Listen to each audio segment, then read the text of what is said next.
What's going on, everybody? This is Living in Arizona, and today we're going to talk about 2022. So, today being the December 31st, 2021, the last day of the year, we've got some questions coming up from people. They're saying, hey, is Arizona a good place to live? Should I consider moving? Should I wait? What's the deal?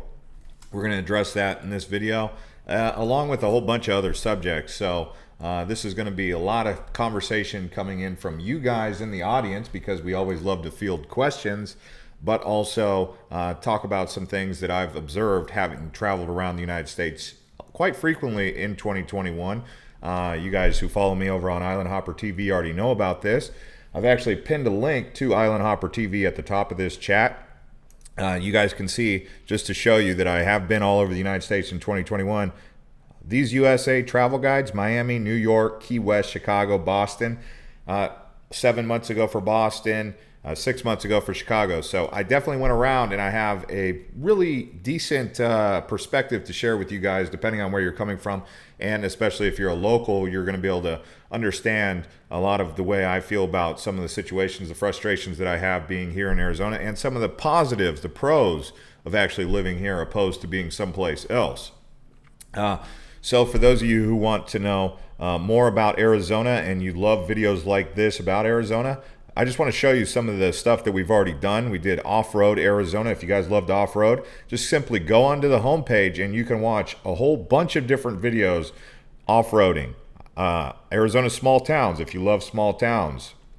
Now, I do have a question. Do you guys want me to go back through these small towns, show you the current situation in 2022? Do you want me to do more off-roading, more Arizona road trips? Because Arizona is a big state. I mean, it's the size of New England plus Pennsylvania all in one state if you included the entire landmass. And also more Arizona city tours. I have all the city tours across Arizona that you could possibly want, Tempe, Mesa, but I can go back through and do more of those. But I need video ideas from you guys, just some ideas that I have coming up. I was thinking about going to the largest swap meet in Arizona. Obviously, it's in Phoenix. I was thinking about going there and showing you guys around the swap meet what you can get at that particular place. Going up into the high country in winter to some of the ski areas like Snow Bowl or Sunrise, maybe even Mount Lemmon, and then showing you guys around in the spring and even the summer, as well as more small towns. You guys have more small towns? Because those are our most popular videos. I mean, this top 7 small towns in Arizona, for those of you who've seen it, 601,000 views. Part 2 got 174,000. So people really like the small towns in Arizona. I see everyone, including Scott, who always tunes in.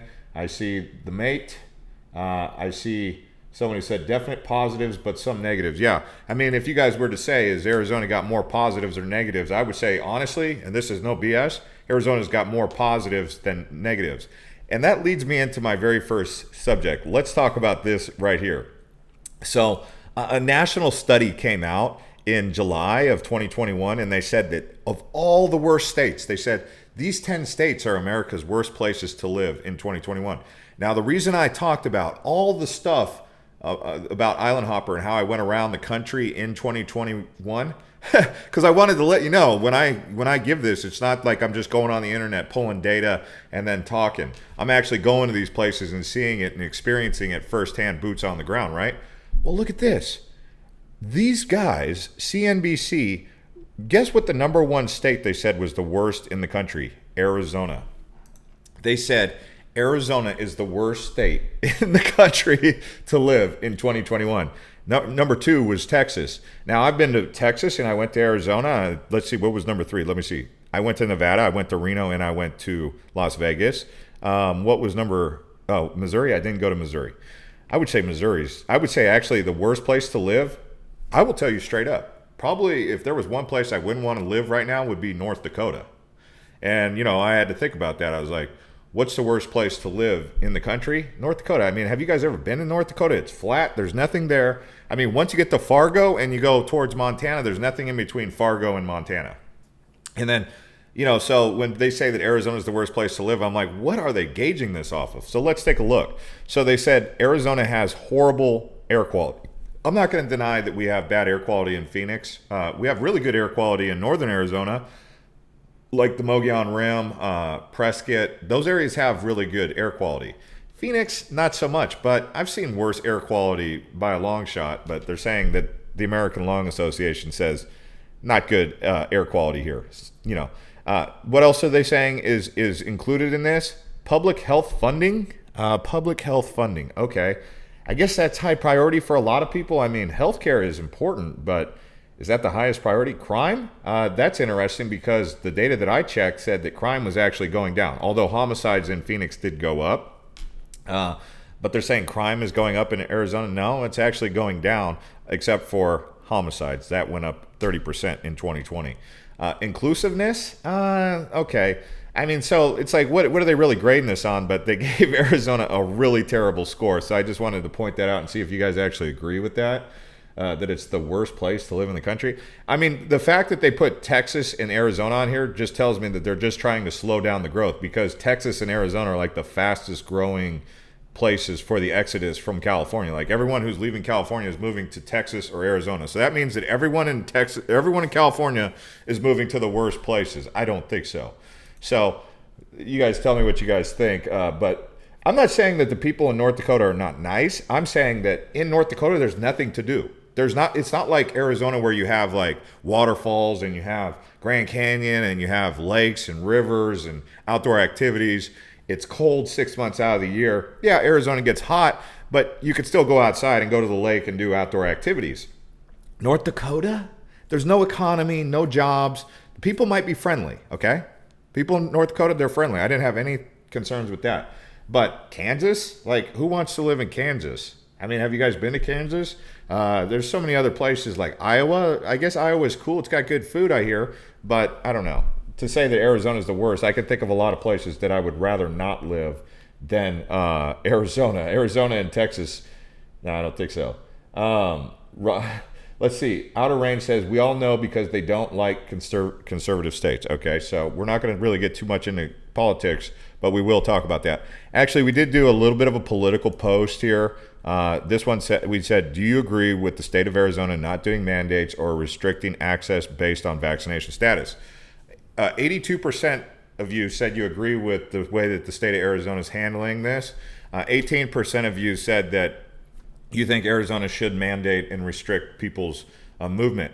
So basically, most of the people in the state of Arizona feel as though Arizona has done a really good job of governing over the situation during the pandemic because they like their freedoms and stuff like this. So if you go to another state and you ask that exact same question, like Massachusetts, for example, or Illinois, they might say, bring on the mandates. I want to make sure everyone's got their shots, this and that. I have had 2 shots, okay? Just full transparency. I just don't believe that mandating things like that is important. So let's talk about some other things to know about Arizona. We just talked about crime. Let's talk about the housing market. So if you go on to Arizona Big Media, Phoenix leads U.S. with year-over-year home price increase. So prices have been going up year over year in Phoenix, even in Tucson. So thanks to Arizona Big Media. If you guys want to read this article, just type in Arizona Big Media into Google and then just read up there on their report. I did pull up this infographic that shows that Phoenix, yes, 1 year change, 32.3%. This is the closest information we got. This is Dow Jones Industrial Indices. So you can see of all the big cities on here, Phoenix is the only one in the 30s of percent increase. You've also got Tampa going up sky high, Las Vegas, and you've got Dallas, but Phoenix is the highest year over year. Great thing if you bought a home in 2018 or 2017 because you've watched the value of your home just completely inflate in price, and that could be a good thing. But if you're trying to buy, not so good. Yeah, so OfferPad just sold my neighbor's house for $600,000, says Charles. What was it going for before? Rob says, my crappy house in Glendale doubled in value. Yeah, so I mean, if you're trying to move here, that's what you're getting with. Let me share a quote with you. This is from John Maynard Keynes. I don't know if you guys are into Keynesian economics or any sort of economics period, but he said, as a quote from A to Z quotes, markets can remain irrational longer than you can remain solvent. What he's basically saying is that even if you could identify, like we are, that we're in an irrational market, meaning that the prices of homes keep going up even though they shouldn't. That's irrational. But he's saying that in economics, these prices can keep going up irrationally, and there's nothing you can say or do about it, and just kind of ride the wave. But at some point in time, the bubble might pop. I mean, we've seen this. I mean, everybody's been predicting the bubble pop for like ever since 2008. They're like, oh, it's going to get worse, massive collapse, blah blah blah. That just tells me that people don't fully understand economics. And it's not that I'm like the greatest economist, but I do pay attention to certain things, and some things that people don't really focus on that they should be focusing on are the debt. They always go back to the debt thing. They're always like, oh, debt, debt, debt. But they don't understand that that's not the major indicator, because who do they owe the debt to? The bank. Who controls the bank? Who's the central bank? The Federal Reserve, the U.S. Treasury. So it's money that we owe to ourselves. And it's like, okay, so think about that for a second. That means it's a man-made system. We owe it to another man. So who's the man or the men or the people that we owe the money to? So it's like you owe the money to the bank, but what bank? Ourselves. The U.S. Treasury owes it to the U.S. Treasury, or the United States having debt. So I don't focus on debt. Like, the debt just keeps going up. I mean, we're in $20 trillion, $30 trillion. It's like you can focus on the debt, but that's not what counts. It's productivity. Not just GDP, not gross national product, but productivity. How productive are you as a society? Because it's all coming down to societal health, because money is a tool that society uses to become healthy and optimized, right? So focusing on debt is really kind of petty, because if you think about it, it's all a man-made system. It's the monetary system. And here's how you can understand this even a little bit more. When you take out a mortgage, that money is newly minted, created money from the Federal Reserve that is distributed to you by Chase Bank or whatever bank you go to, and they collect interest on that because that's their role in the process. So this whole idea of focusing on debt, you have to have people paying back the debt, but national debt is nowhere near as bad as personal debt. You having personal debt is a very heavy burden, but national debt, owing money to yourself, it's like you being the monopoly banker and just taking money as you need. So people who focus on the debt, it's like, come on, guys. What you need to be focusing on is how productive are we as a society? So now that you know this, it's like, get off the debt thing and focus on, are we productive? And the truth is, no, we're not very productive. I've had this conversation with some people here recently about the productivity of the United States and why we're not so productive. Actually, someone called me today and they're like, it's kind of boring. They're bored. Nothing excites them anymore. And I'm like, yeah, well, do you ever think about why that is? And you have to look at our leaders, the leaders who lead this country. I mean, it's like we need a regime change in Senate and Congress because the same old people that we have in there, and when I use same old people, I mean people who've been in there way beyond what term limits should ever be in a democracy. I mean, these people that have been in there for so long, it's like they're stagnant. We're not going to get any growth, or we're not going to get any change by electing the same people over and over. Mitch McConnell, Nancy Pelosi, Chuck Schumer, Bernie Sanders, these guys, they've been in there for so long. It's like, where's the term limits? So if you want to make a change and get some real innovation, some real creativity, we need to actually pull forward with that. So, most people, they travel to go get culture. They go get soul, because the United States lacks that right now, because we've gotten so corporatized. Corporate America has sucked the soul out of this nation. And let me explain something about the corporations that people need to really grasp and understand. Corporations have an advantage that mom and pop small businesses don't have. If I run a small business, the only way that I'm profitable is if my business is literally making profit. A corporation that's publicly traded on Wall Street does not need to be profitable, because they have something that mom and pop shops don't have: publicly traded shares where they can access funding through Wall Street. So that's why some of these corporations will actually be in debt and not run a positive balance sheet, and they still are solvent, and their price keeps going up even though they're not profitable. Mom and pop, they have to be profitable in order to pay their employees. So corporate America is like a soulless, it's just soulless. There's no soul in corporate America. And that's where we've become imbalanced. We've basically we've gone towards we basically mandated small mom and pop shops out of business. That's why people hate mandates, is because mom and pop got swallowed up by big corporate America, who follows all the guidelines because they have unlimited resource to capital and liquidity and funding that mom and pop shops don't have. And now we don't have any soul in this country or in these communities because corporate America replaced it with McDonald's and KFC. Okay, so you guys want to get back to having soul in your community and having actual like feelings with interactions with people. We need to go back to establishing the middle class in the United States and in this country, because yes, there are some benefits to having corporations, because they will pay you on time. They're they have a lot of funding, and they're good with benefits, but it's like you don't feel anything. So you end up in this society that doesn't feel. They're all numb, so they're depressed, they're on drugs and all these different things. And people don't even bridge the gap to think that, yeah, corporations are basically like little mini empires, corporate empires that just take over the whole country. And then you don't have any soul, and you don't have any feeling, you don't have any culture. And that's where we're at today, why people are so bored and depressed and anxious and not very happy because corporate America. I'm not saying corporate America is bad, but I'm saying we're imbalanced. We need more mom and pop, small businesses to come in. Yes, they come with some negatives and some downsides, but they also have a lot of upsides. So you want to feel things in life. You don't want to be numb to society. That's where we got to start, is bringing back the middle class. Scott says, do you regret selling your home? I miss my home. Yeah, I miss my home. I do miss my old house, not going to lie.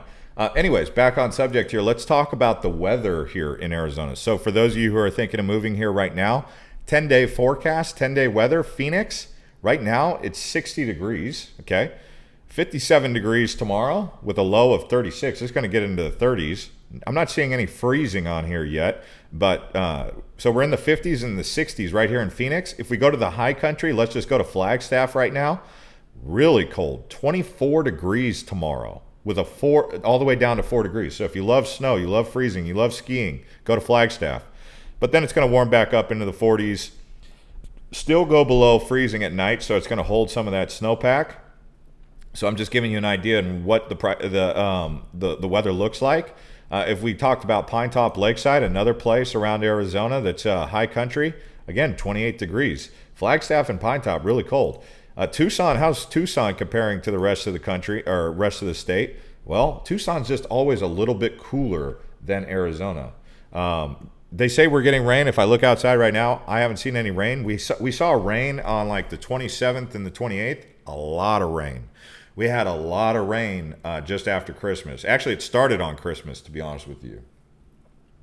Daniel says, so is Arizona not the move anymore? Well, Arizona not being the move, I mean, that's going to...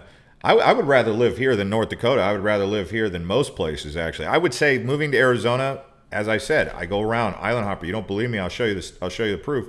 You can watch all these videos on Island Hopper, USA Travel Guides, Miami, Chicago, New York, Las Vegas, Boston, Washington, D.C., San Diego. San Diego is one of my favorite places. Portland, Seattle, San Francisco. I mean, I went to all these places. L.A.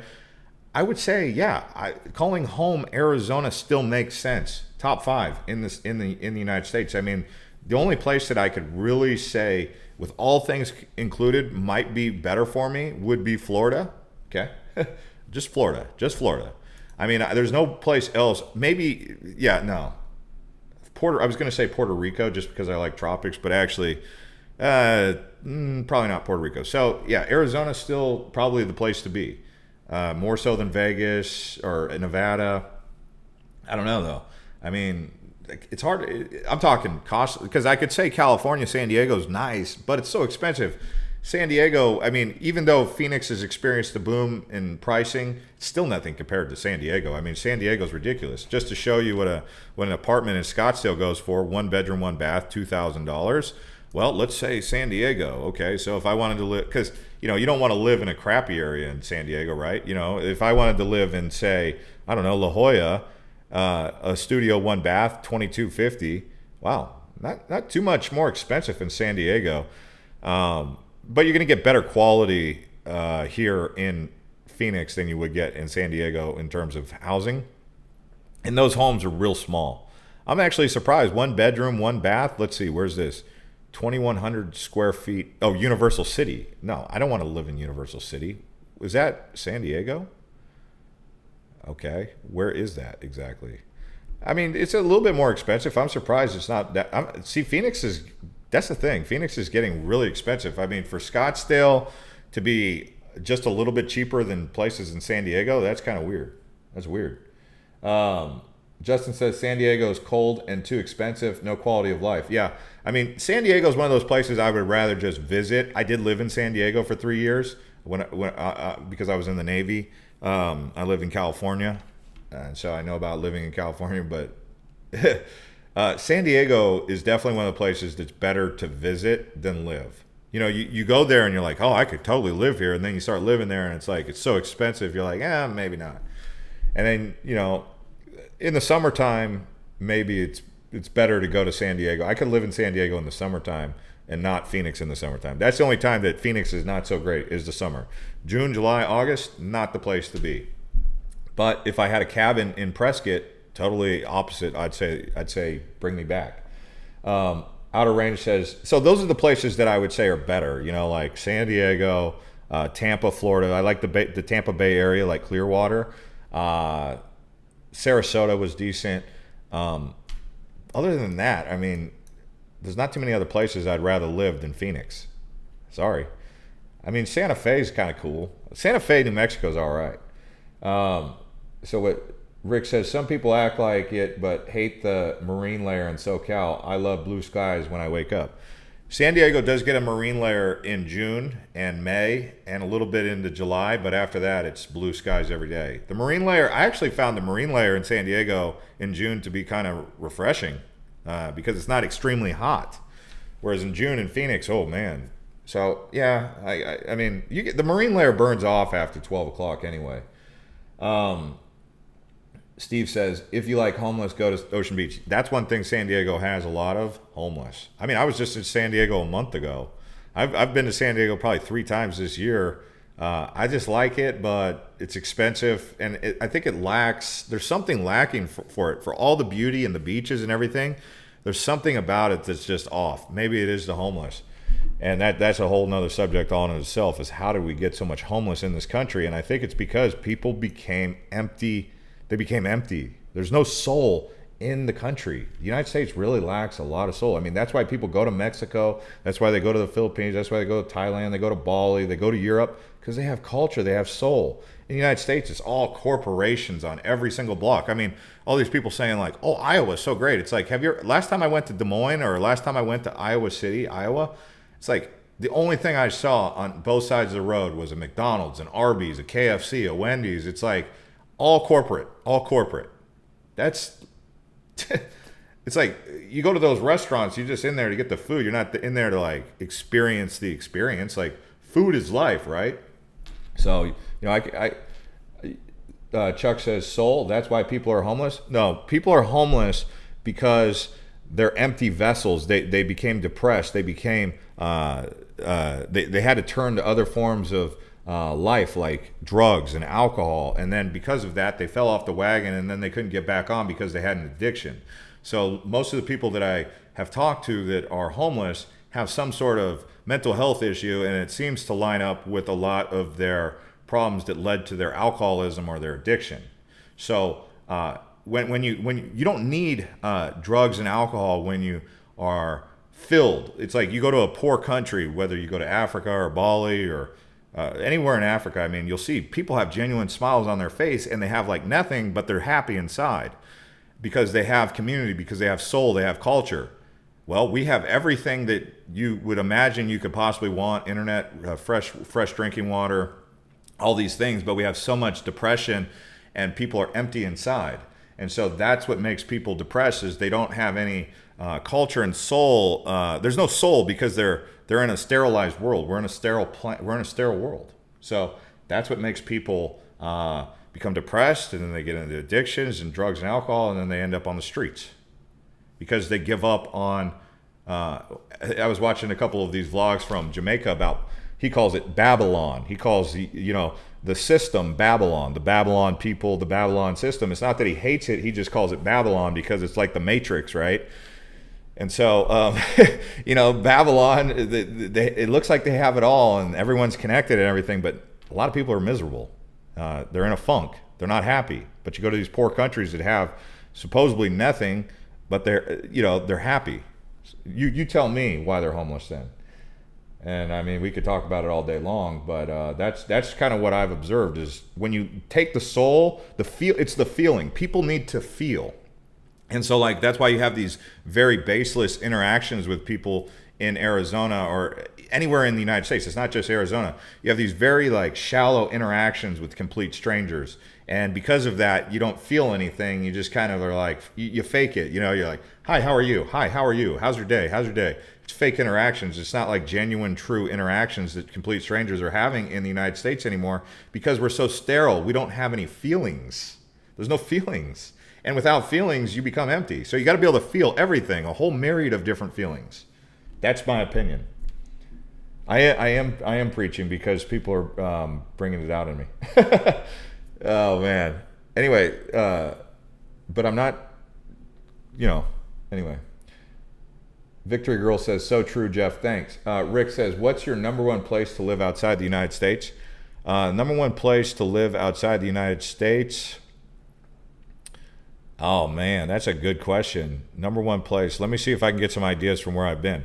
I would live in Zihuatanejo, Mexico. I don't know. Maybe I would, maybe I wouldn't. That's a cool place. If you haven't seen my video on Zihuatanejo, you ever seen, what is it called? There's Shawshank Redemption, Zihuatanejo. I actually didn't even know about that reference until I made the video and everyone's like, oh, Shawshank Redemption. They even quoted the actor. But Zihuatanejo is pretty cool. Where else would I live? San Juan, Puerto Rico was kind of cool. U.S. Virgin Islands is nice. You guys can watch my U.S. Virgin Islands video on St. Thomas and St. John. I would probably live on St. Thomas, U.S. Virgin Islands. Cool thing about that is it's a U.S. territory. So now don't everyone move to U.S. Virgin Islands all at once because then it's going to suck. But just between us, U.S. Virgin Islands is pretty cool. Costa Rica is all right. Where else did I like? There is a cool place in Guatemala. I think Guatemala might be the most underrated place. Good budget, good soul, good community, decent food. Not going to say the best food, but this one right here is one that if there was any video that I feel was my favorite video that I made, Lake Atitlan in Guatemala. It's right here. So you go to Central America on the playlist and you go to Lake Atitlan. This place is like surrounded by 3 volcanoes. I think they're actually active, and it's a natural lake. It's kind of like if it was anywhere else other than Guatemala, it might be one of the best places in all the world. It's kind of like if you like to go to Bali, hey, you don't have to go to Bali to get these volcanoes and these lakes and these jungles. Go to Guatemala. And I was scared to go to Guatemala because, U.S. State Department issues travel warnings and travel advisories. They talk about MS-13. I go to Guatemala and I'm like, this place is awesome. I'm like, Guatemala is awesome. It's pretty cool. I'm not going to sit here and say that I'd live there. You'd have to live a real simple existence in Guatemala, but Guatemala is pretty good. Let's see here. Thoughts on Vegas? Vegas, I couldn't do Vegas. Vegas is too, outside of the Strip, it's totally a barren wasteland. I mean, Vegas is like moonscape. If I had to choose between Phoenix and Vegas, the only thing that I think is cool about Vegas is the Strip, and then they have a better stadium than anyone else in the NFL because it's new. A football stadium for the Raiders. But the Raiders, I would not want to be a Raiders fan. I'm completely content being a Cardinals fan. But outside of that, no, I'm good on that. Like I said, the only city my favorite city in America to visit is probably San Diego. Like if I just want a weekend getaway, I'm going to San Diego over Vegas. If I want to go on like a 7-day, 10-day vacation, I'm going to Florida. I'm going, to Clearwater. I'm going down to the Keys. I'm avoiding Miami. Miami's maybe 2 days in Miami. 48 hours in Miami is all I need. I go to South Beach, maybe even go to Little Havana, and it makes me want to go down to the Caribbean more because I like the Caribbean. I'd love to go down to Cuba, but you can't get in there. Rosa says Vegas sucks. Yeah, I mean, hey, thanks to everyone who hit the likes. We're at 70. I haven't even asked anyone to hit the likes. So if you haven't already hit the likes, hit the likes. I just realized we're at 70. I usually ask for that. So some of the places that I'm considering going in Central America, Belize, I was just checking the population of Belize. It's only got 394,000 people. Okay. Not a lot of people. I still need to go to Panama. I'm not in a big hurry to go to Honduras or Nicaragua, to be honest with you. Oh, that was a good one. That's a good one. Now that I think about it, El Salvador. I just went to El Salvador. There's a couple reasons I like El Salvador. Number one, they have a really cool president who's into the future of finance, Bitcoin. So they actually made Bitcoin a legal tender. You can buy and sell and trade and transact in Bitcoin in El Salvador. They're also building what is called Bitcoin City. It's like this futuristic city on the map. I'll show you where they're building this futuristic city. So if you go down here to El Salvador, right here, it's actually, right here is Honduras, right here is Nicaragua. It's called the Gulf of Fonseca. They're actually building it right here near La Union. So this area, at one point in time, if Bitcoin still becomes a thing, is going to be Bitcoin City, and they're building it right here at the base of this this right here. I mean, this is it. This is the place they're building this futuristic city. It's in El Salvador, and El Salvador has some real interesting prospects for it. I would say this is a place you might want to start looking at for investments. And the whole coastline right here, they call it Surf City. So you got Surf City basically like right here, all up and down here. Surfers, hippies, all these people, they go right here to El Salvador. So add that place to your list. So Central America has got a lot going for it, moving forward in the future. And if corruption can stay out of it, because that's always the 1,000-pound elephant is corruption. But the way the United States is moving with the corruption and career politicians, it's kind of like, I don't know, is the United States free of corruption? It's still the best place to live on earth in terms of making money and economics, but for culture, I mean, the United States is an empty vessel right now. We need a regime change in Congress and Senate, that's for sure. Nancy Pelosi, Chuck Schumer, Bernie Sanders, I'll tell you where they need to go. Retirement. You don't got to go anywhere else. Just retire. Do it for the sake of the country. You know, they're always like, put America first. It's like, if you really want to put America first, retire. You know, what did Einstein say? He said the definition of insanity is doing the same thing over and over and expecting a different result. And yet, some of you apparently keep voting for the same people over and over and over, like Nancy Pelosi, who's been in career politics for so long. You think something's going to change? You just keep voting for them? I would say the only thing I'm asking for is that they just retire and that you all stop voting for them. I don't even know how they keep getting elected, because I've never met anyone who even wants them to be elected. Like Mitch McConnell, it doesn't matter what side of the aisle you're on. Lindsey Graham, like, bye. Even Ted Cruz can go too. I mean, Ted Cruz, move on to something else. I'm saying both sides of the aisle, like, retire. Like, if you've been in there for 12 years or longer, you got to go, because that's the way we're doing this. Outer Range says Congress people shouldn't be allowed to trade stocks. Yeah, I mean, I heard someone saying that if you want to have a successful portfolio, just literally go look at Nancy Pelosi's portfolio and copy it, because she's the one legislating the companies that she's investing in. So they're investing in the companies that they're legislating. It's like, well, we can't really come down too hard on Google because they're our top position. We have a big investment in Google, so we kind of got to take it easy on them. Now, I love Google. I think they're cool because I use their platform. But I'm just saying that's conflict of interest if I ever saw it. So we'll leave it at that. But yeah, so when I'm saying corruption in Central America, I'm scratching my head because I'm like, I don't know if I really have ground to talk on that. All right, so we got 98 likes. We're almost over 100. Hit that like button, guys, so we get over 100. We keep going here. We've been doing this for 33 minutes. So someone said no mask mandate in Arizona. Yeah, that's true. And we talked about that on the community tab here. People said, I said, do you guys want mandates or not? I said, do you guys approve of what the state of Arizona is doing by not mandating and restricting access based on vaccination status? 82% of you said, yes, you agree with the way Arizona is handling the situation by not mandating. So you guys don't want mandates. But it was confusing wording. But you guys got the point. 82% of you said you agree with the way the state of Arizona is handling this. So 18% said no, you guys want to see more mandates. And people in the comments are saying things like this. They're like, it should be personal choice no matter what. I'm older and I should be able to. I'm older and I sure don't want to be treated like a child. They put their efforts in other places and quit wasting time on this, says the Rambling Heart. Tomboy says, I absolutely feel that if you want to get 1, 2, 3, 4, 5, or even 12 jabs and wear 5 masks, then more power to you.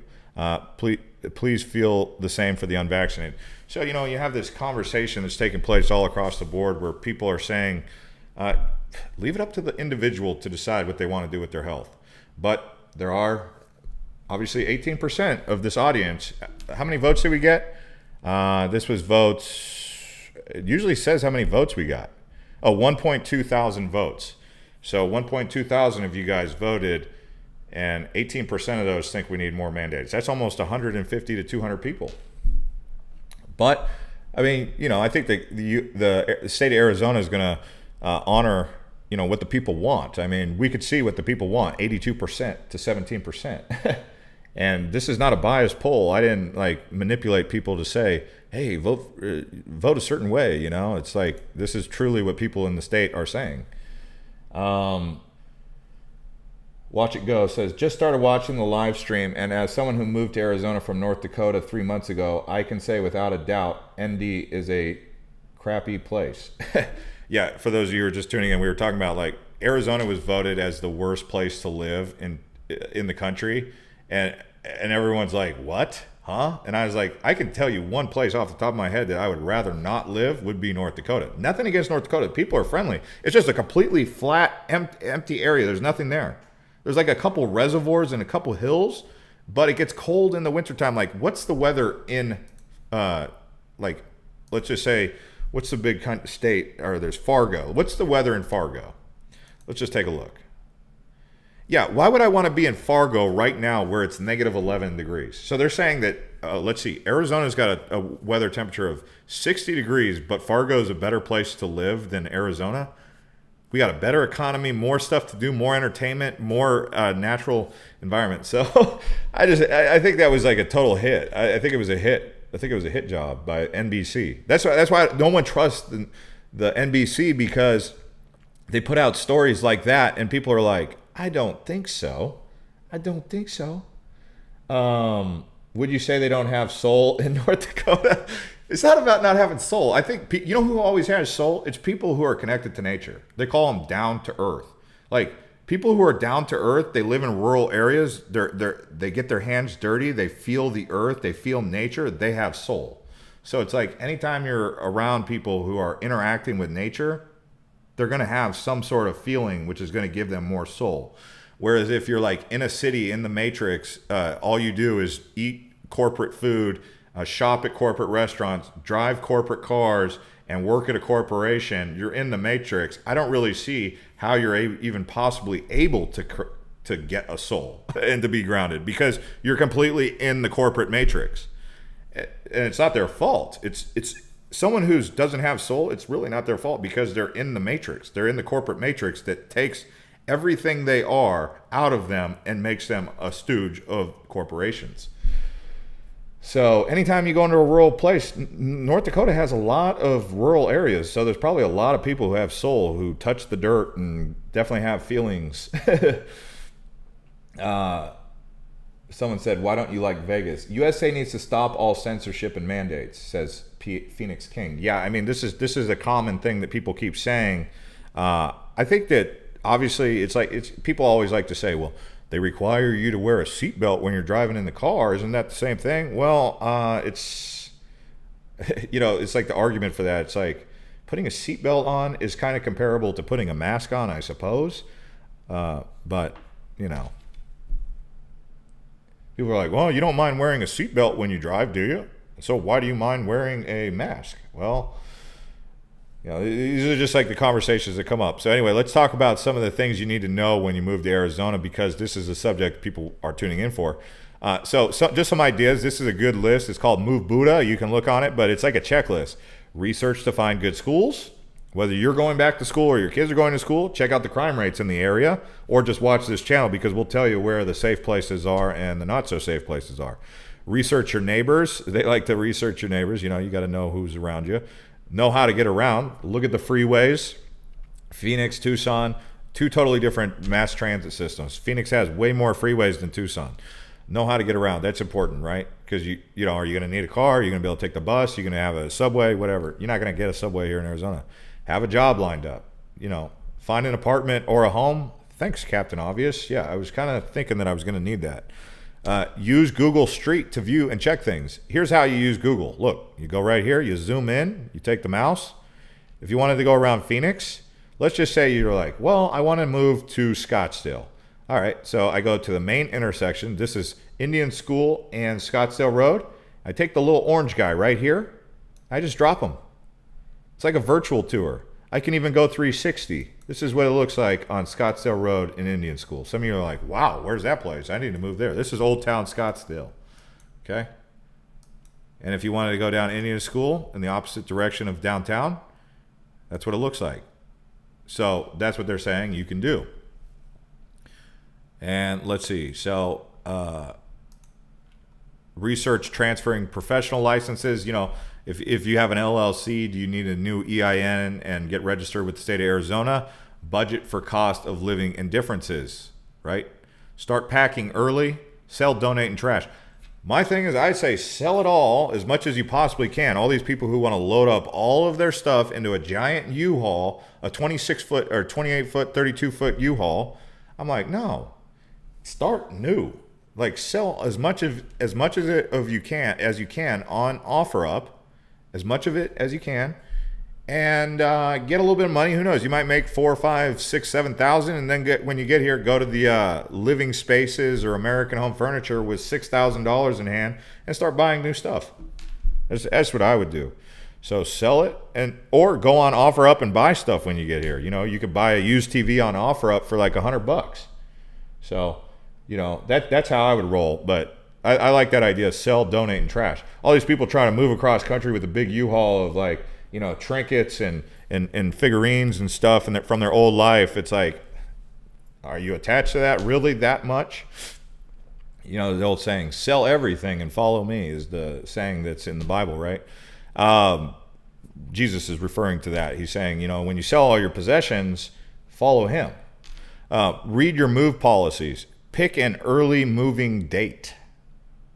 Okay, pick an early moving date. Yeah, have emergency funds set aside. That's important. I would even say having a credit card just in case of emergency, you know, with like $10,000 on it. Having a $10,000 credit card limit is not a bad thing. Make sure you get low interest rates on that. Pick a reputable travel moving company. Yeah, I mean, if you want to pay a lot of money to move out of state with all your figurines and your souvenirs and all these things that you've collected over the years, sure, go for it. I mean, you're probably going to need to bring some stuff, right? Don't count on moving related tax deductions. Yeah, tax deductions for moving, unless, yeah, I don't really see that's going to work. Know how long the movers will take to deliver. Check out ad valorem taxes, whatever. Find a high quality auto shipper. Are you going to be bringing the U-Haul, or are you going to be taking the U-Haul attached with the car and 2 cars or whatever? How are you getting these cars across? Probably the best way is just, well, I'm not going to say sell your car and then buy a new one when you get here, but you could do that. Consider cheaper moving company alternatives. Freight, container, rental truck, pro mover. I'm assuming most of you guys would be selling most of your stuff, but I could be wrong. What are you guys all doing for New Year's Eve, by the way? It's the 31st. Anyone going out, or are you guys all kind of just chilling out? I was thinking about going to the casino, but I don't know. Keep in mind your health care, you know, prescription stuff, all that. Forward mail before you move. So you definitely want to go on the USPS website and forward the mail to your new address, because mail is going to be the most annoying thing you're going to have to deal with, because you got to go to all your bank accounts, your credit cards, your utility companies, and all set them up to the new address. And some of that stuff might slip your mind as you're in the move, because it takes time. So you update all your subscriptions. Plan on getting a new driver's license. Yeah, I mean, when you come to the state of Arizona, you want to get a new driver's license and Arizona ID. You could, but you probably don't want to be the guy who's driving around with a California driver license, because You start doing some funky stuff, people are going to be like, stupid California. I mean, I haven't done that. I personally don't think I do that, but I know people do that. Yeah. So update your driver's license and your license plate.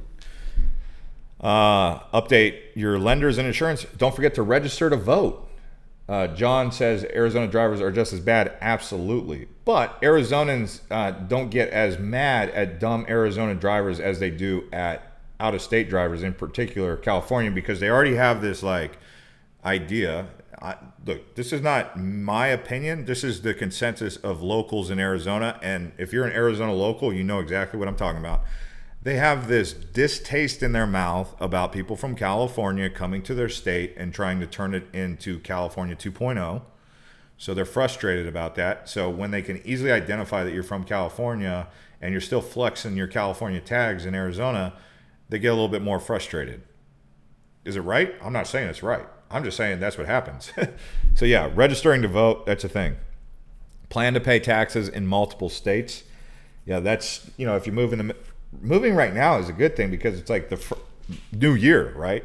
But if you move midway through the year, there might be some sort of tax issue with that.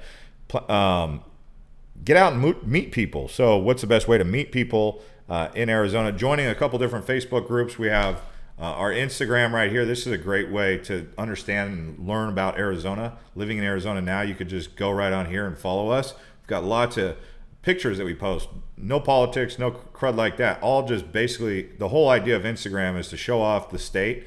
And what happens is content creators, people like you who take pictures, they send us the pictures or we get permission to post their pictures. So we are like a really good aggregate of cool places across Arizona. We have 9,439 followers there.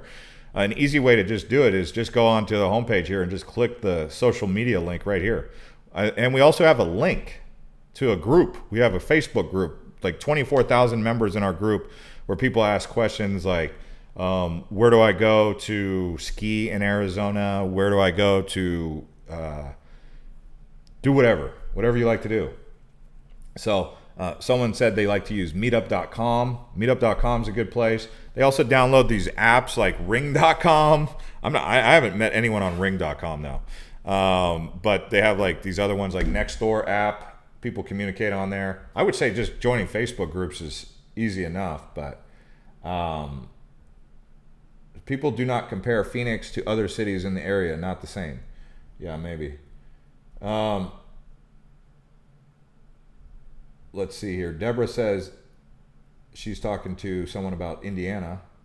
Someone said they deleted their Facebook account. That's not a bad idea. I don't disagree with you on that. I mean, the way that the Matrix is working, it's like they're like totally just destroying the fabric of society by just making everyone just lose touch with soul. I mean, that's what Facebook is like. The number one thing that Facebook is doing is ripping the soul out of the country.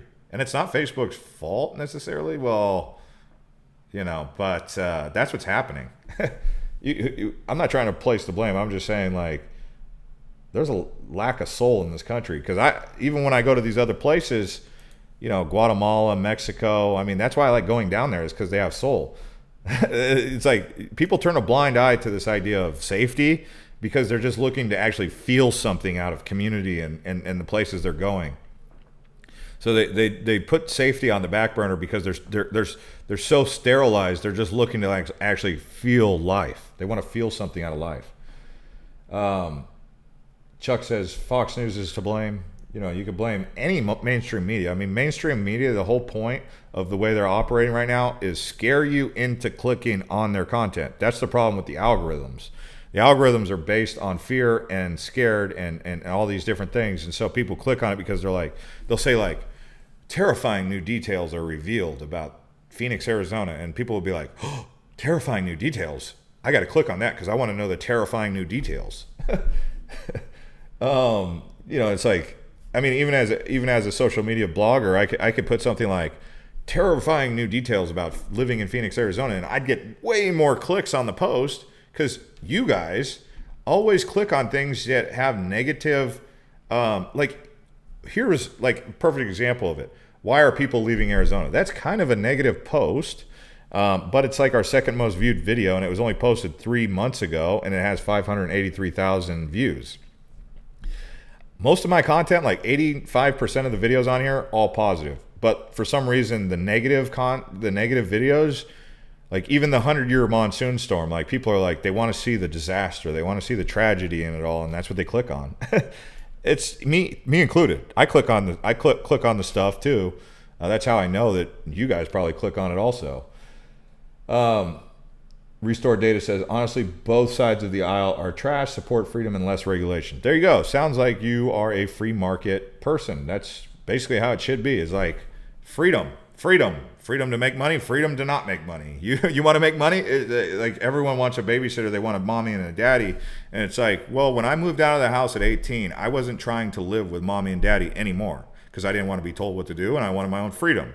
But apparently in the United States, there's a bunch of grown adults who need Big Brother, aka the Gov, telling them what to do and telling others what to do because they need that.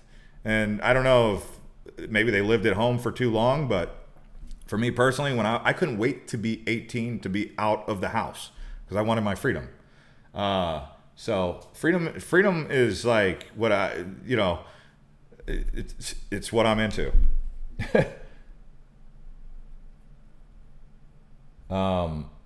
Big media is all about government-controlled propaganda. I mean, yeah, it's like an extension of the government. Somewhere stuck in LA says they should move to Europe if they like Big Brother. Well, maybe they should. I mean, I don't know what they're doing in Europe, but I was even talking to someone I was like, why did you move to Mexico? And they're like, because it's more free down here. So they moved to Mexico for more freedom, but everyone's always like, home of the free and home of the brave here in the United States. And everyone's like, the most common reason you talk to an expat or someone who left the United States to immigrate somewhere else, the first thing they would tell you is the reason they did that was because it's more free where they're moving. And people are like, Americans are usually scratching their head and they're like, wait, did you just say that? And you're like, yeah, I did. So we'll see. But I mean, obviously still the United States is the best place to make money. I think the reason a lot of people complain about it is because they don't want to lose that about America. Is they don't want to lose that opportunity to generate income and build the American dream. And they feel like it's slipping every 10 years. It's slipping further and further out of their reach. And it's just getting gobbled up by corporations who are basically corporate kingdoms who just basically want to control and dominate everything. And it basically becomes like a select few royal families. And if you're not in that royal family or in that like oligarchy, then you're kind of on the outside looking in and they're just kind of locking it all in. And that's kingdom, that's royalty. And you know, Arizona or America was never supposed to go that route. Howard said something that's always correct.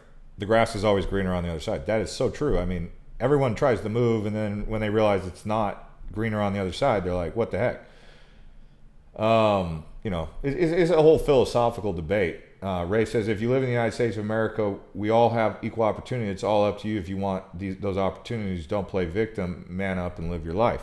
Yeah, I mean, for me, the way that I found opportunistic was to make money on the internet. So a lot of people who are saying, oh, they can't find jobs and stuff. I'm like, go work on the internet. The internet doesn't know your religion. The internet doesn't know the color of your skin. The internet doesn't know where you're coming from. All they know is whatever you're putting in front of them.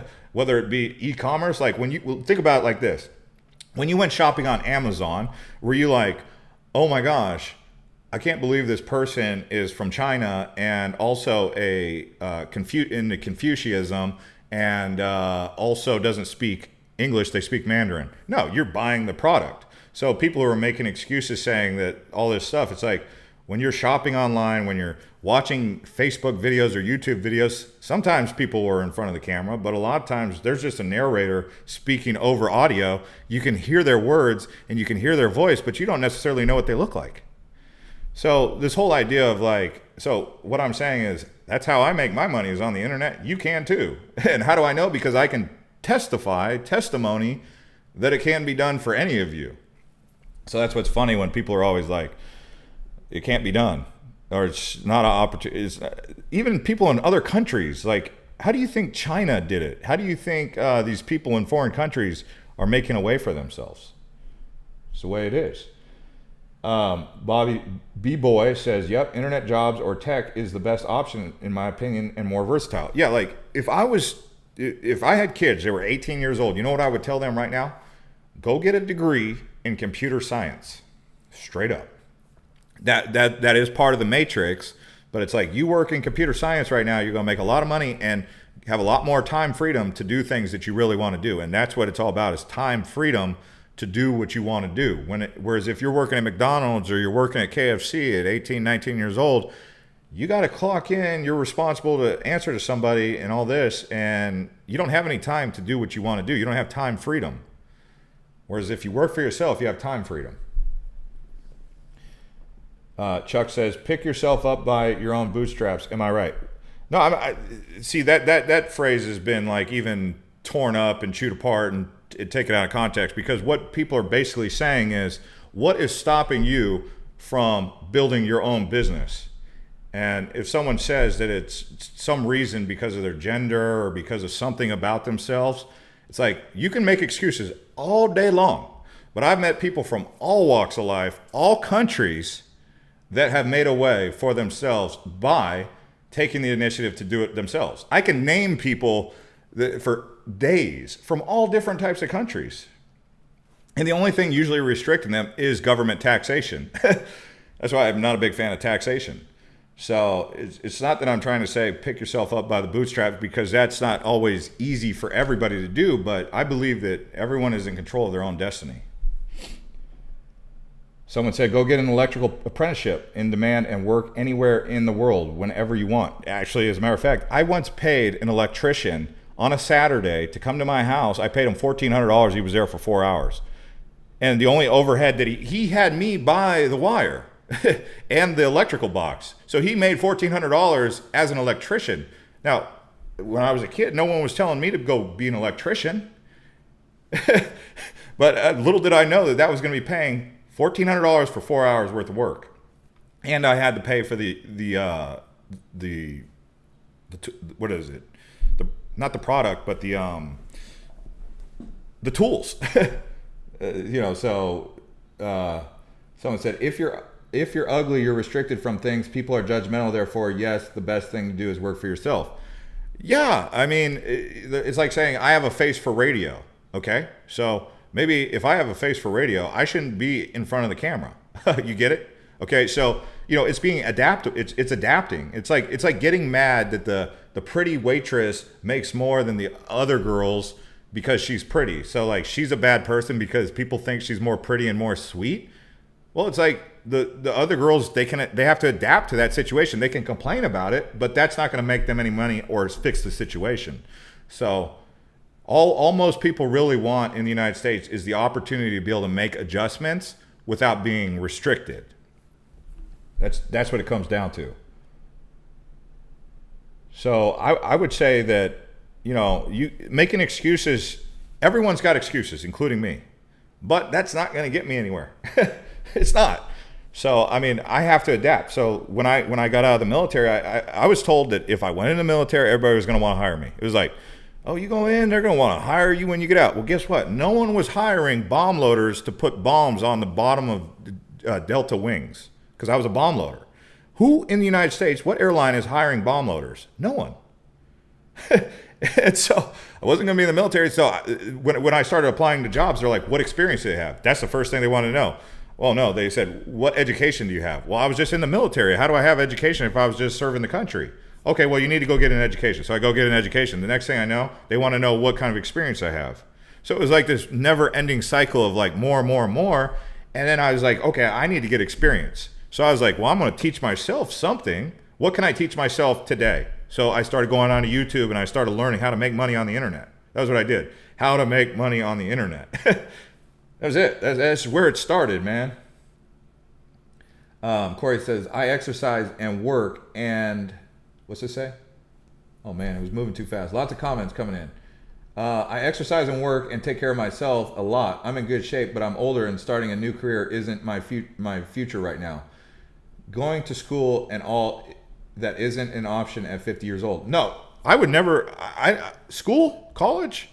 I don't need to go to college. You can learn anything online right now. There's There's so many different things you can learn online. You can probably learn it all for free on YouTube, but there's like these new places you can go. You just sit in your chair like I got right here. I'm sitting at a computer in a chair, and I can just like learn how to build a hut. I can learn how to build a whole hut. Let me show you. Let's see. What do you want me to learn? Learn how to build a hut. Build a house. How about I want to learn how to build a house? Right here. Building a house from start to finish. They'll teach me. Look at there's house framing explained. I can learn how to do anything on here on YouTube. So when people are saying that they don't want to go to school, they don't have time, it's like, well, if you're watching YouTube, you have time to do something like learn. And I'm not trying to put down your because I understand where you're coming from. It's frustrating, and it's sad to have to like start over and all that, because I've had to start over like 3 or 4 times, and I'm only 38. You know, starting over is not fun, but you can learn. Like I can learn how to make spaghetti. I'm just showing you. Spaghetti. How many people are teaching me how to make spaghetti? You guys could even make a YouTube channel. If you know how to cook, you can make a cooking channel. This guy's got 1 million views. How to cook pasta properly. 3 minutes and 35 seconds, 1 million views. He probably made on 1 million views maybe $5,000 to $10,000 just on that one video. So when people are telling me that they don't know, that there's no opportunities out there, I'm like, do you want me to help you? Because I will. I should probably have a YouTube channel on like getting people motivated to unlock themselves, but you can learn anything on YouTube. Heck, how do you think I learned about Bitcoin? This is what I did. What is Bitcoin? Okay, I want to learn about Bitcoin. Turns out there was a bunch of people teaching about Bitcoin. What is Bitcoin? Bitcoin Simply Explained for Dummies, $5.2 million. This guy learned about Bitcoin, made a Bitcoin channel, and now he's making like hundreds of thousands of dollars every single year just doing YouTube videos. That's not even including his investment in Bitcoin. So it's like, there's opportunities out there. You just have to go get them. And sitting around saying, well, no one wants to see me win, that's not going to make you any more money, because it really will not make you more money. Complaining does not do anything. It does nothing. And I'm not trying to take away from your plight and your challenges that you have in life, because that's not cool. I'm not trying to say that your experience is easy. It's just, if you really want to make a change, it starts with you. What do you guys want to do moving forward? Like here is like a great way to start to learn new things. Like, okay, what are the top 10 careers of the future? So I'm like looking at this, right? I'm like, I don't know what I want to do. Well, someone comes out here, 23 jobs of the future, and jobs that have no future. So they're basically, she did the research for you. She got 2.2 million views. She did a 10-minute long video. She gave you 23 jobs of the future, and she also told you about jobs not to do. So it's like some jobs are just going to be fading, like truck drivers, especially with Tesla and Nikola Motors, all these companies that are creating these autonomous vehicles, the self-driving cars, probably don't want to be going into truck driving because self-driving cars are coming. So it's like knowing where the jobs of the future are. If you want to end up in a dead-end job that's going to have like a low shelf life that's going to expire at some point, then don't pay attention. But if you pay attention to what's going on, where the future of the world is headed, it's like the metaverse. This is a big thing too, because I've been doing a lot of research. That's why I think a lot of you guys also follow this channel, is because you know that I talk about Arizona, but then at the end of these live streams, I share some of the research that I've been doing. But they're building a metaverse. I'm not saying the Facebook metaverse, because Facebook metaverse is going to be completely owned by one guy, and that's him. That guy's going to own everything. So if you invest in other alternative metaverses, what the interesting thing about the metaverse is that you can own digital real estate. And so they're building a whole bunch of assets that people can buy. They're called NFTs, non-fungible tokens. And in that area, people are making a lot of money in the metaverse and doing NFTs, and there's money to be made in there. And it's kind of easy money because it's an up-and-coming industry in this area. Phoenix says, basic universal income for the jobs robot took from we the people. Well, so the idea, and I read a couple books, is that for every time there's a displacement in jobs, there's new jobs coming. So it's like, yeah, the internet displaced a lot of jobs, but it also created a lot of jobs. For example, e-commerce. A lot of people got displaced But a lot of people also started e-commerce websites and Amazon stores, and they make a lot of money on Amazon and e-commerce. So it's like what happened, like, for example, to Radio Shack. Radio Shack didn't adapt. Sears did not adapt. So they went out of business. So a lot of it comes down to, are you willing to adapt? And that's not music to a lot of people's ears, because when they hear that, they're like, no, I shouldn't have to adapt. The world should revolve around me and what I do. And I get it, because I'm the same way. So this is kind of like my inspirational speech for December 31st, 2021, heading into 2022, is you guys can do whatever you want to do. You put it where you start today. And I'm not trying to sound cliche, because it sounds like I'm trying to be like, oh, you just think you're a motivational speaker. No, I'm speaking reality here. This is what it is. You start today on whatever it is you want to do, and you look back, you go forward 1 year, and you look back on this day. So December 31st, 2022, heading into 2023, you look back on everything you built over the last year, you will see so much progress. And then you'll be like, wow, year one was cool. Rookie year was good. Let's see what year two brings as a sophomore, or as, the next big thing. So a lot of people, they just don't get started. And that's where they lose out, is they just don't get started. So the most important thing, in my opinion, is just get started. Okay. So do your research and then get started. Figure out what it is you want to do. And like Steve Jobs said, I mean, you can learn from really smart people. Like, that's how I learn everything, is by listening to smarter people than me. Steve Jobs, he was an innovator. He said, you have to pick something that you're passionate about, because if you don't pick something you're passionate about, when the going gets tough, you're going to give up. So find out what you're passionate about. Phoenix says, America has not been progressing, it has been regressing. Yes, and it has to do with the fact that our leadership is stagnant.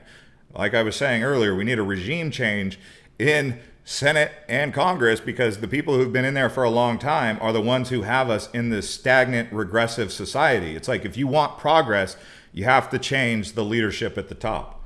And those people, they just got to respectfully retire.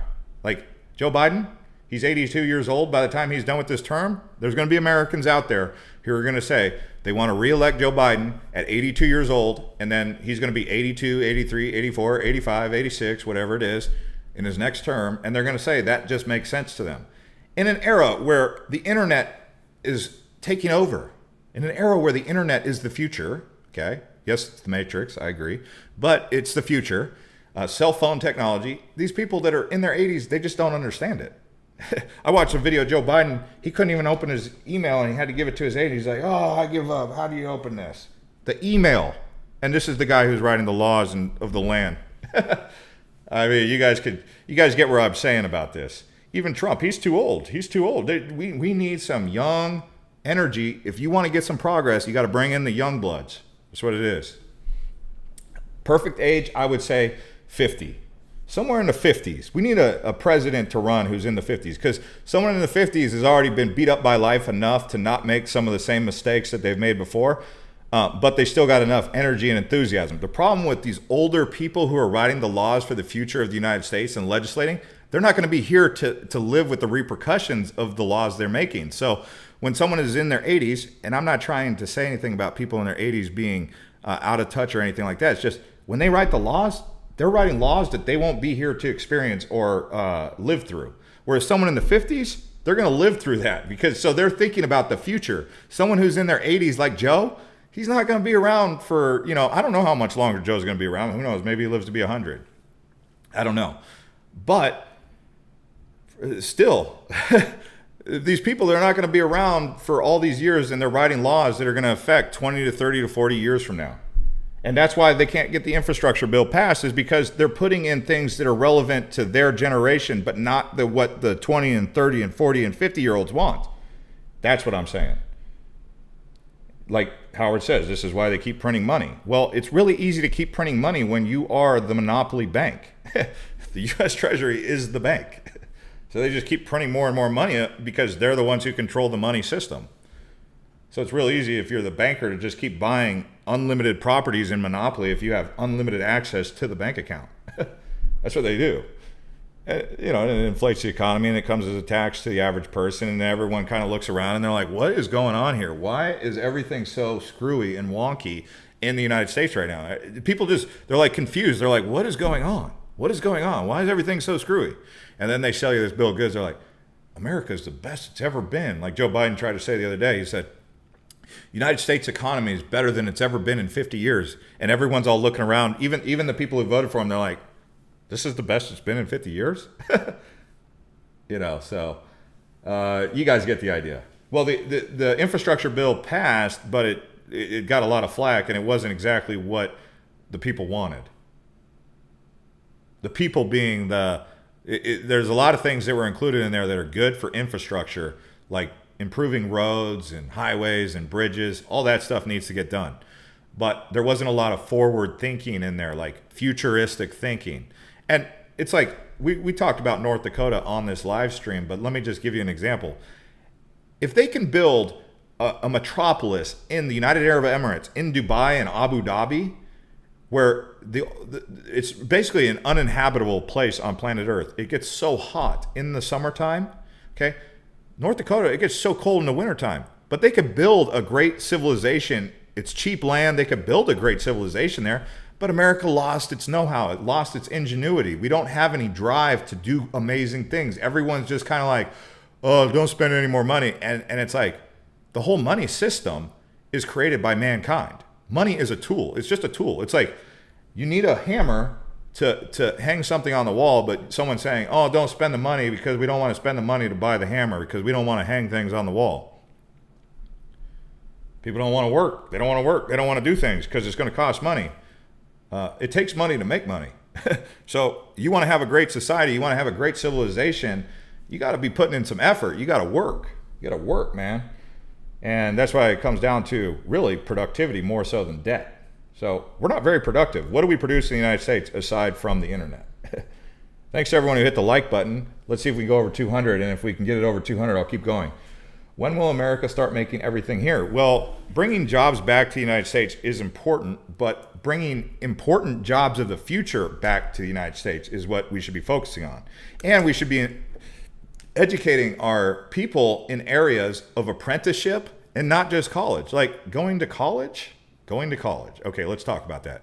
You go to college, you spend $65,000 of mom and dad's money or your own, you accumulate this debt, you get this degree, you realize that degree is not going to get you an amazing paying job. You're still making $36,000 a year entry level, sometimes $45,000. So you're like, oh, well, I better go back and get a master's degree. So you pay another $40,000 for the master's degree. They're like, oh, well, that's still not enough. So you go back and get your doctorate, and then you get your doctorate, and you're kind of like, well, what am I going to do with all this? I got a big piece of paper on my wall, and I look cool, and everyone can see it on my wall. They went to my graduation, but what am I really going to do with this? And outside of like 3 or 4 careers, finance, medical, getting a doctorate really doesn't make you that much more money. I mean, being a doctor in the medical field can make you a lot of money. Being a doctor with a doctorate in finance on Wall Street can make you a lot of money, but that's about it. I mean, not too many other areas. Like engineering, Elon Musk doesn't have a degree in engineering, yet he seems to be the one creating Starlink and all these rockets that are going to space, and he doesn't have a college education. But what he did have was hands-on experience. Hands-on experience. That's what's up.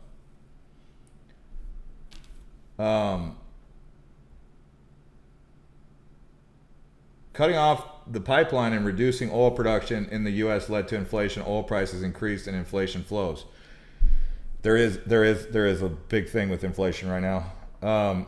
He does have a physics degree. Does he have a physics degree? But a bachelor's, right? He doesn't have like a master's or a doctorate in physics, does he? That piece of paper does not make you smart. Yeah, I mean, how many people do you know who have college degrees and you may not have a college degree, but you're like, one thing I do have is common sense, right? I mean, this is a common thing that people say. Moved to Arizona to show low, and now we in the high mountains, off grid. Yeah, I mean, you want to be down to earth. You want to be connected with nature. Go live off grid. Go live in the nature, because when you're connected to the nature, you're feeling life hands on. You're getting your hands in the dirt. You're feeling the dirt. You're like grounded. You're connected. And so like most people, they work in the matrix and then they want to retire into nature and go off grid and put their feet in the dirt, get their hands dirty and live off grid, because that's what most people want to do. They want to get back in touch with nature after living in the matrix. Viva says, what about cleaning up the environment? Very important. You have to take care of the environment. If you don't take care of the environment is not going to take care of you. So this whole, it's kind of sad, because so many people, they'll like be driving down the road and they just throw things out and they throw things away, and they're like, as long as no one saw me, it doesn't matter. But it's like nature saw you, nature felt you trash her, or so protecting the environment is very important. And it's actually there's a connection between everything with nature. I mean, that mountain is going to be here before you arrive and after you arrive. And, so that rock has been here for how many years? You get the idea. So you have to protect nature, and you have to preserve nature and the environment. It's very important. People who turn a blind eye or don't care about nature, that's not smart, because it's real. Nature is real. And if you haven't felt the power of nature, you haven't seen a fire raging in the mountains. You haven't seen a monsoon and a flash flood or a hurricane or felt an earthquake.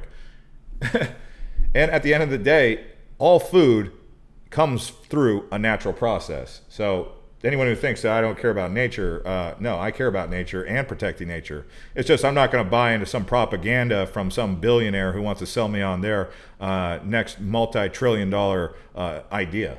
That I'm aware of too. Yeah, climate change happens. Climate change happens as a part of a natural cycle. But just because you subscribe or don't necessarily believe that climate change is man-made doesn't mean that you want to go throw yellow contaminated pollution and sewage into the river resource that people drink out of, right? No. Finally got on live. Thanks, Jeff, for your content, says Mama Vlogger. Welcome. What do you say about anti-China BS propaganda? Well, as someone who's been to China many times, I can show you my China videos on Island Hopper, and it's not that I'm trying to show off, but I can tell you that I have a body of work. I have experience in China, Guangzhou. I've been to Shanghai. I've been to Shenzhen. I've got several videos here dating back 3 years ago. I've been all over China, Hong Kong. I never went to Beijing though, but I've been to most. I never went to Xiamen either. But been to Guangzhou. I've been all over the Pearl River Valley. I've interacted with Chinese. They definitely, I will say this, Chinese do not like Americans. And how do I know this? I went to a museum in Shanghai at the bottom of the Pearl of the Orient. It's like this big tower. It's in this area of Shanghai called Pudong. And me personally, I love working with Chinese. I still work with Chinese for like clothing, like this clothing brand that I'm building. I definitely communicate on Alibaba with Chinese wholesalers, and I have a great relationship with all of them. Not one of them do I have a bad thing to say about any of those wholesalers in China. But the Chinese government does not like the American government. No, they don't. So because of that, how can you trust someone if they don't like you? Well, we talked about Arizona for the first hour of this vlog, but being that we end up going into these other debates and discussions outside of it, it happens. But yeah, we're an hour and 17 minutes into it. So once we do like our 20 minutes about Arizona, we turn it over to other things. But when I went to China, I realized they have this book by Mao Zedong called The Little Red Book. And in there, he talks about these people called the bourgeoisie. The bourgeoisie are the middle class. And to the Chinese political system, the middle class is the enemy of the people. Why would the middle class be the enemy of the people? Well, to the government, that's the only people who can challenge them, not the peasantry. The peasantry cannot stand to compete or challenge the authority of the elite. So they created this idea that the middle class are the root for all problems, the bourgeoisie. And this is essentially communism, socialism, which is why when Americans see that the middle class is being eroded, they start to see, hey, this is starting to stink a lot like communism, because they're doing away with the competition, the middle class. And this is why a lot of people get so frustrated, is because like they know what that means, because then you enter into a dystopia, authoritarianism, totalitarian government like the communist people or the communist government of China. So working with Chinese people are great. I've worked with them. I have positive things to say about every single person that I've ever interacted with in China from a business perspective. But where the problem is with the CCP, the Chinese Communist Party. So you want to know what I think? That's what I think. Chinese people, great. The government of China, corrupt, man. Wow, Chinese government sure like money though, don't they? They love money, yeah. And I'm not trying to hate on Xi. I mean, I like Xi Jinping. I've watched Xi Jinping give speeches. I think he has great composure. But at the end of the day, he's at the tip of the sword, so to speak, with the aggression that they're putting against our country. Trump was going to negate our trade debt as payment for COVID-19 expenses. Yeah, I don't know about that one. Humans think like squirrels. That's why China doesn't like fellow brothers Americans. Well, United States and China, they should get along because they're both equally going to have to share a responsibility for the future. I think the biggest problem right now, from my experience, is the generation that's in control of the world right now. So in China, you have people in their 60s, 70s, 80s controlling, like Xi Jinping, the leader of China. Let's see how old he is. I think he's 68. So they come from a different era. They're still very Maoist. 68 years old. You got the people in the United States leading the country. They're in their 70s. I think the young people, as we move into a 20 to 30 years from now, when we have new leadership, I think we're going to have a more positive relationship with China. I think right now it's the people who come from that generation of the Cold War era or Maoism and stuff like that. I think they still have this different worldview than what's really possible. So they have this jaded worldview that doesn't allow them to get along. But I think the youth of China, the youth of the United States, I think we all get along. 20 to 30 years from now, I think the youth of China have seen another opportunity that exists in being friendly. But you're going to have some radicals that are going to rise up on both sides. Welfare state. Someone said something about the U.S. is becoming a welfare state while China taking over the world. You know, it's funny. China calls itself a communism, right? And the whole point of communism is to have a welfare state. Well, in the United States, we have a larger welfare state. We have more social programs in the United States than China. China has way more people, but we have way more social programs than China. So that's it's kind of like a play on words. So really what communism is to the Chinese government is full-on authoritarianism control. That's it. They are God. In China, they are God. In the United States, we don't have that kind of system yet. Hopefully we never do, but it's crazy. Communism isn't capitalism. Says Robert F. People need to stop moving here. Way too many people already. Don't California, my Arizona, says M. Yeah, we've had this conversation several times already. The only people getting welfare are people like Jeff Bezos, Walmart, Bill Gates are the only people enjoying socialism in the country. I don't know. I mean,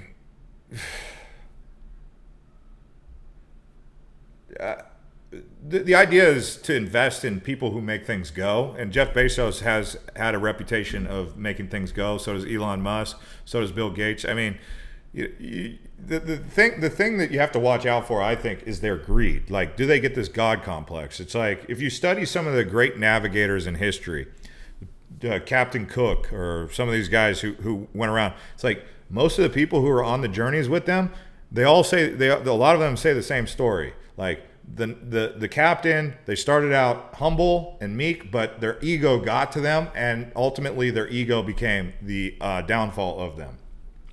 So it's like when you get this God complex about yourself, where you start thinking that you're more special than you really are. And I think a lot of the billionaires in the United States have this kind of God complex a little bit, and that's why they're so greedy and they take so much. And even though they did great things, they do great things, and they're capable of still doing awesome stuff.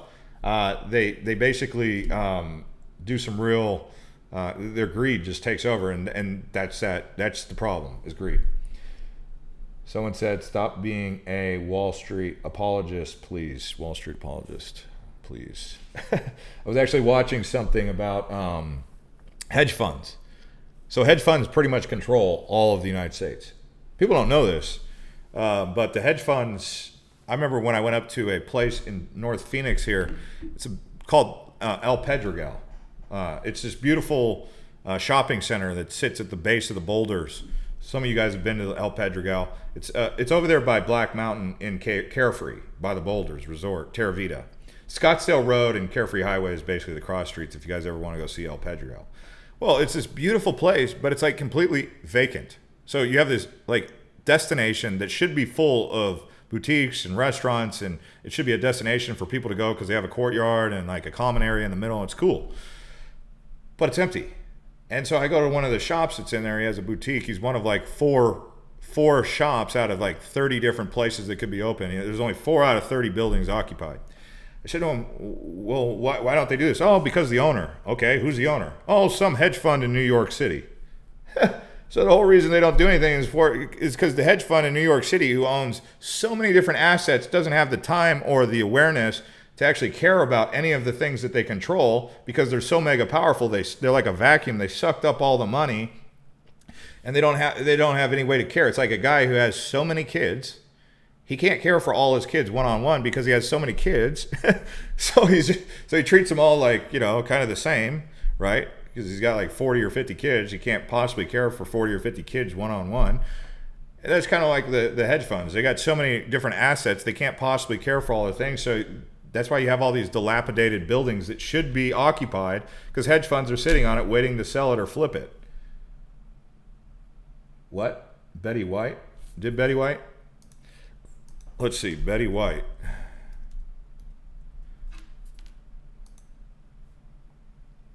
Okay, Betty White, dead at 99.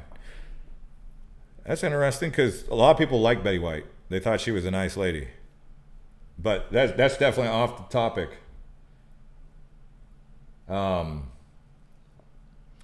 Anyways, guys, just wanted to say that. Yeah, she was a legend.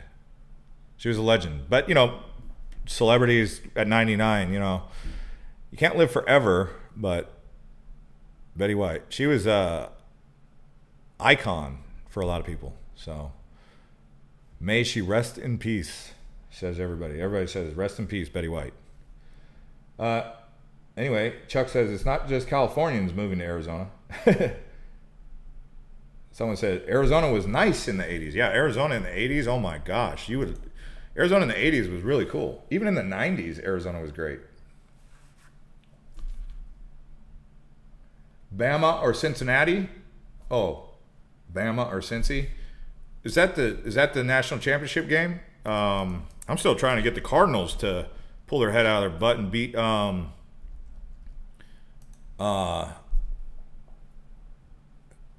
Dallas.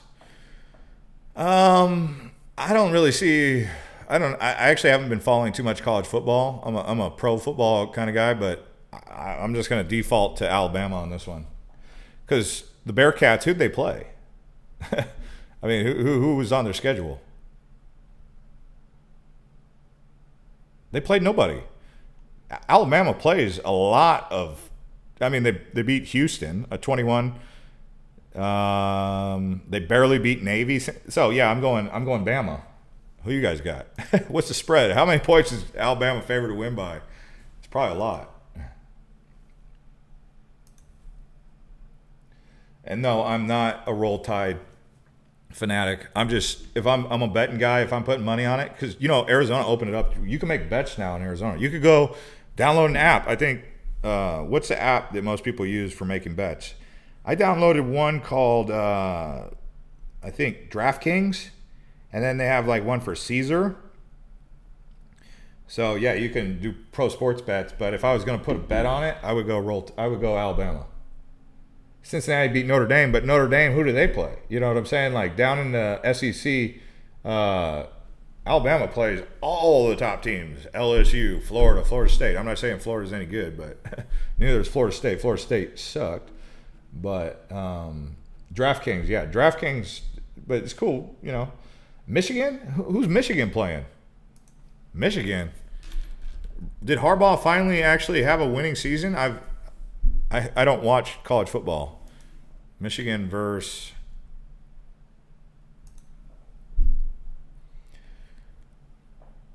So who? Okay, so who do the Wolverines play? Virginia Tech, Arkansas Tech. Have you seen Don't Look Up movie? I haven't seen that. Auburn is good, says P. Funny name, PP.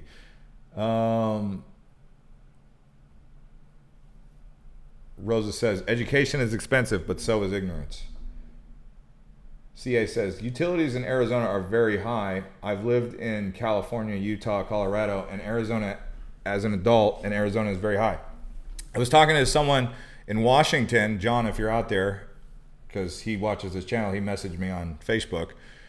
He was saying that he paid $385 last month. $385 last month for utilities because of the heat, so the heater. Anyways, guys, thanks for watching. We've been going for an hour and 30 minutes. Thanks to everyone who hit the like button, and I'll see you guys on the next one.